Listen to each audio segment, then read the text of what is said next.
بھارت کی جانب سے پانی چھوڑے جانے کے بعد دریائے چناب، راوی اور ستلج میں سیلاب کی غیر معمولی صورتحال ہے۔ National emergencies operation centre (NEOC) نے ممکنہ طور پر سیلاب سے متاثر ہونے والے علاقوں کے نام جاری کر دیے ہیں۔ دریائے چناب میں قادرآباد اور خانکی کے مقام پر سیلاب کی شدید صورتحال موجود ہے۔ خانکی میں 8,59,000 کیوسیک کا شدید بہاؤ ہے، جبکہ قادرآباد میں بہاؤ 9,01,000 کیوسیک ریکارڈ کیا جا رہا۔ سیلابی ریلیں قادرآباد اور خانکی کے بعد تریموں سے گزریں گے۔ شہر اور علاقوں کے نام: چناب میں سیلاب کے باعث گجرات، حافظ آباد، پنڈی بھٹیاں، سرگودھا، منڈی بہاؤالدین، چنیوٹ اور جھنگ کے علاقے ممکنہ طور پر متاثر ہو سکتے ہیں۔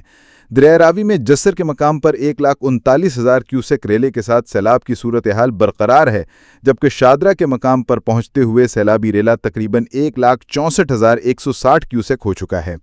سیلابی ریلا شادرہ اور نارووال کو ممکنہ طور پر متاثر کرے گا۔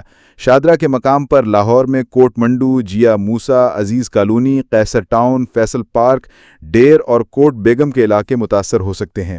ضلع شیخوپورہ میں فیض پور کھوا، دھمیکی، ڈکہ برج، اٹاری، کوٹ عبدالماں، جبکہ ضلع ننکانہ صاحب میں گنیش پور کے علاقے ممکنہ طور پر متاثر ہو سکتے ہیں۔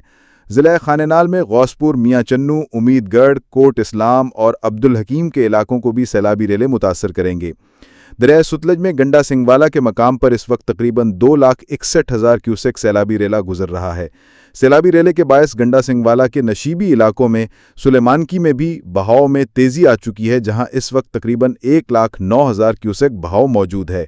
سیلاب کے باعث ضلع قصور میں پھول نگر، رک خانکے، نتھے خالص، لمبے جاگیر، کوٹ سردار، ہنجارے کلا، بھٹرو والکا اور نوشہرہ گائے کے علاقے ممکنہ طور پر متاثر ہو سکتے ہیں۔ سیلاب سے ضلع پاک پتن، وہاڑی، ننکانہ صاحب، اکاڑا اور بہاول نگر جیسے شہر بھی متاثر ہو سکتے ہیں۔ وزیراعظم کی ہدایت پر NDMA تمام ریسکیو و ریلیف سرگرمیوں کی نگرانی کر رہا ہے، جبکہ نیشنل ایمرجنسیز آپریشن سینٹر 24 گھنٹے کے لیے مکمل فعال ہے۔ NDMA سول اور عسکری اداروں کے ساتھ رابطے میں ہے۔